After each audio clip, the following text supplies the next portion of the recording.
পৃথিবী ভ্রমণ করে একটা জিনিস দেখলাম যে জীব জানোয়ার পশু পাখি শীতের ভিতরে কত কষ্ট করছে, না? জি। আর মানুষও অনেক কষ্ট করছে।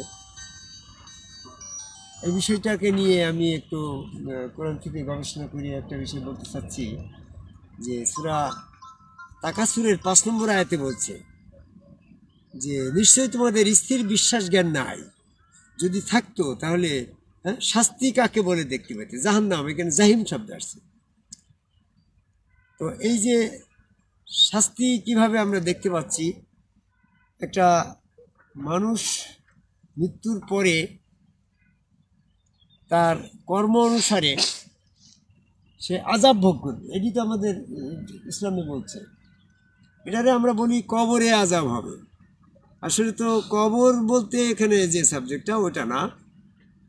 একটা মানুষ যখন মৃত্যুর পরে তার শাস্তি পাওনা হয়ে গেছে, তখন তাকে শাস্তি দেওয়ার জন্য ওই জীবজগৎ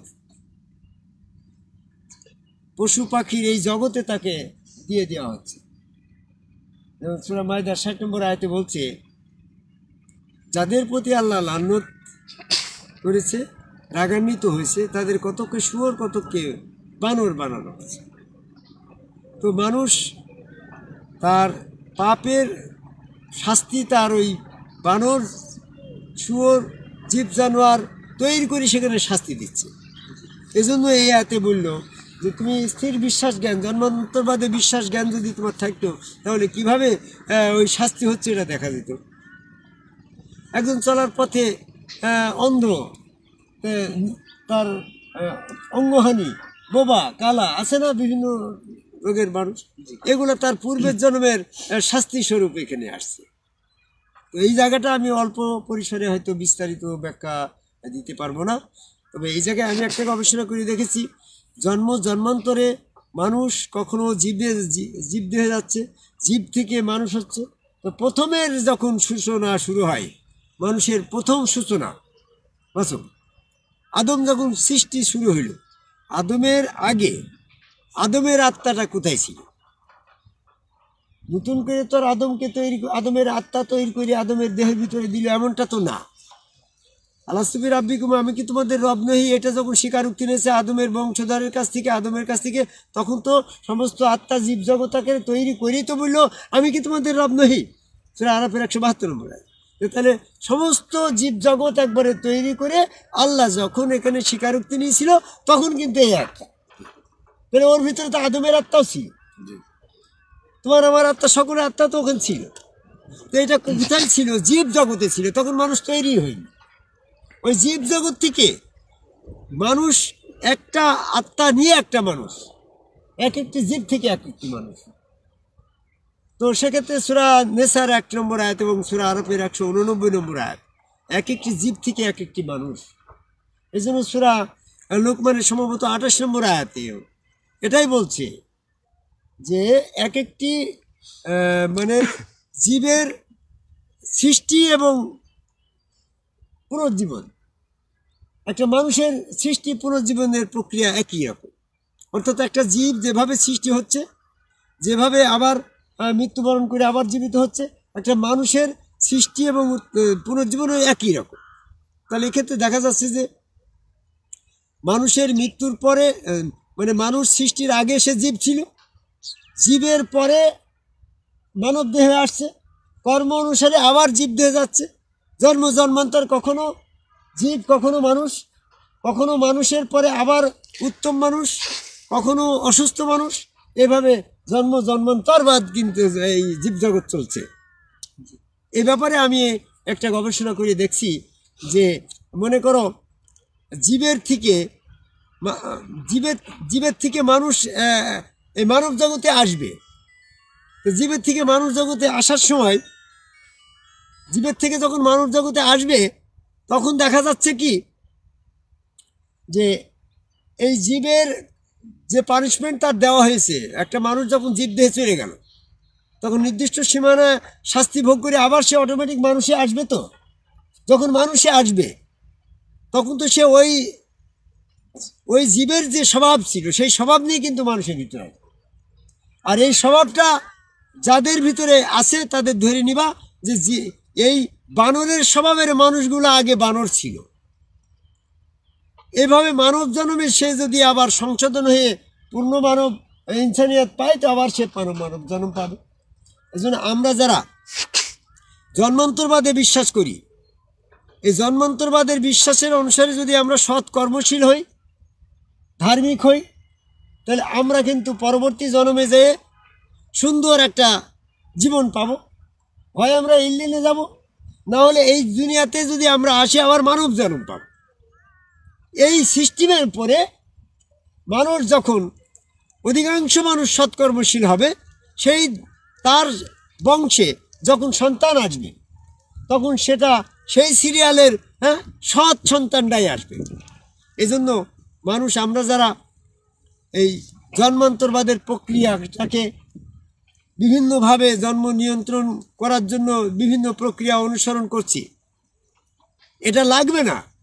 যদি আমি নিজের থেকে ধার্মিক হয়ে যাই এবং সৎ হয়ে যাই, তাহলে আমার ঘরে একটা সৎ সন্তান, এরকম ধার্মিক সন্তান আসবে। তো সেক্ষেত্রে আল্লাহ পাকের ডিপার্টমেন্টে সৎ আত্মা এবং ধার্মিক আত্মা সিরিয়ালে কম আছে। এই জন্য জন্ম নিয়ন্ত্রণের যে প্রক্রিয়া এটা আর করা লাগবে না।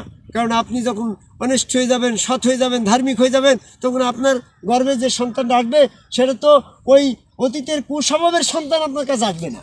এটা আল্লাহ পাকের ন্যায় বিচার।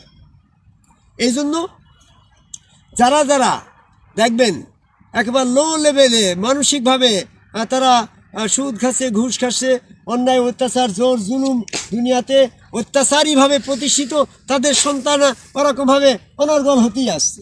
কারণ সেই সিরিয়ালের আত্মাগুলো তো ওদিকে গ্যাদারিং করে জাম হয়ে আছে, সিরিয়ালে অনেক আছে, ফাঁক পানি ঢুকে যাচ্ছে। আর যখন একজন অনেস্ট ব্যক্তি, ধার্মিক ব্যক্তি, সৎ ব্যক্তি, পাপ করে ভয় করে এমন ব্যক্তি আদমকাবায় সেজদা করে সেই ব্যক্তিরা যখন জীবনযাপন করবে, তার ঘরে যখন একটা সন্তান আসবে তখন ওই ধার্মিক সন্তানটাই আসবে, উচ্ছৃঙ্খল সন্তান আসবে না। এজন্য আমাদেরকে যদি জন্ম নিয়ন্ত্রণ রাখতে হয়, বাংলাদেশের মানুষ, পৃথিবীর মানুষ যদি তারা তাদের দেশটাকে জনসংখ্যার থেকে নিয়ন্ত্রণে রাখতে হয়, তাহলে পৃথিবীর সমস্ত মানুষ যেন আদমকাবায় সেজদা করে ধার্মিক হয়ে সৎ জীবনযাপন করে, তাহলে পরবর্তী জেনারেশন তার যেটা আসবে ধার্মিক সিরিয়াল যখন কম, তখন কিন্তু জন্ম নিয়ন্ত্রণ হয়ে যাবে এখানে অটোমেটিক।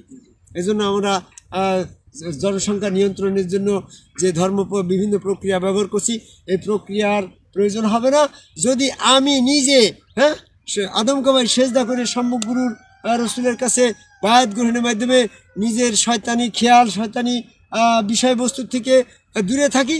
ইমান এবং সৎকর্ম যদি আমার ভিতরে এসে যায়, তাহলে আমি আদমকাবায় সেজদা করে একজন সম্মুখ গুরু রসুলের কাছে বায়াত গ্রহণ করে ওই সুরতে আল্লাহ দর্শন করে সেজদা ভক্তি করে আমার ভিতরে শয়তানি আবেগ, শয়তানি খেয়ালগুলোর থেকে বিমুক্ত অবস্থায় যখন আমি সংসার জীবনে যাব, তখন আমার ঘরে যে সন্তানটা আসবে সেই সন্তান কিন্তু সৎ এবং ধার্মিক হয়েই জন্ম নেবে। সেই সিরিয়ালের আত্মা তো আল্লাহর কাছে এরকম বেশি অ্যাভেলেবল নাই গো, তখনই তোমার এখানে চাইলেও আর সন্তান হবে। আর যারা এই দুনিয়ার ভোগ বিলাসিতা, লোভ লালসিতায়, অসৎ চরিত্র, নানারকম সুদ ঘুষ দুর্নীতি অত্যাচার এর সময় সততার সাথে রয়েছে, তাদের ঘরে সন্তান জন্মের জন্য সিরিয়াল গ্যাদারিং হয়ে রয়েছে। তাদের জন্ম পদ্ধতি তারা যদি ওপেন করে দিতে এরকম 20-30টা সন্তান তার হয়ে যাচ্ছে, কারণ ওদিকে তো অভাব নেই।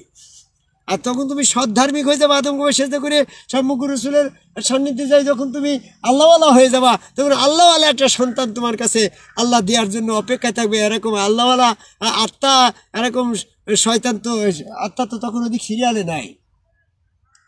কারণ এই ধরনের আত্মার মানে এই ধরনের পূর্ব ইয়ের থেকে, আত্মিক জগৎ থেকে তোমার এখানে জন্মলাভ করবে এই ধরনের পূর্ণবান আত্মা যতক্ষণ পর্যন্ত তোমার সিরিয়ালে না পড়বে ততক্ষণ তোমার সন্তান হবে না। এই জন্য জন্ম নিয়ন্ত্রণে যারা আমরা বিভিন্ন প্রক্রিয়া ব্যবহার করছি ওগুলা বর্জন করে যদি আমি নিজে সৎ এবং ধার্মিক হয়ে জীবনযাপনের প্রত্যেকটা যুব সমাজকে আমি আহ্বান করব, নিজেরা বিবাহ করার আগে সম্মুখ গুরু রসুলের কাছে বায়াত গ্রহণ করে সৎ জীবনযাপন এবং ধার্মিক জীবনযাপন করলেই সংসারে কিন্তু আর জন্ম নিয়ন্ত্রণ পদ্ধতি লাগছে না, সে অটোমেটিক তার সংসারে সন্তান ওই রকম পূর্ণবান সন্তানই আসবে। তাহলে জন্মান্তরবাদে বিশ্বাসী যারা হয়েছে তারা নিশ্চিতভাবে দেখতে পারবে যে কখন কোথায় কিভাবে শাস্তি হচ্ছে। সূরা তাকাসুরের 5 নম্বর আয়াতের ভিতর দিয়েই এটা আসছে। নিশ্চয়ই তোমার স্থির বিশ্বাস জ্ঞান নাই, যদি তুমি থাকতে তাহলে অবশ্যই জাহান্নাম দেখতে পেতে, মানে শাস্তি দেখতে পেতে। তাহলে এখনই আমি দেখতে পাচ্ছি যারা শাস্তি ভোগ করছে এরা পূর্বজন্মের কর্মের ফল তারা ভোগ করছে। এটা তার পূর্বের জন্মের শাস্তি। যেমন একজন অন্ধ, সে তো জন্মসূত্রে অন্ধ, তাহলে কি সে তো অন্ধ হইল কেন? আল্লাহ তারপরে কি জুলুম করলো? না, সে পূর্বের কর্মের শাস্তি অনুসারে এ জন্মে অন্ধত্বের জীবনযাপন করছে। জয়গুরু।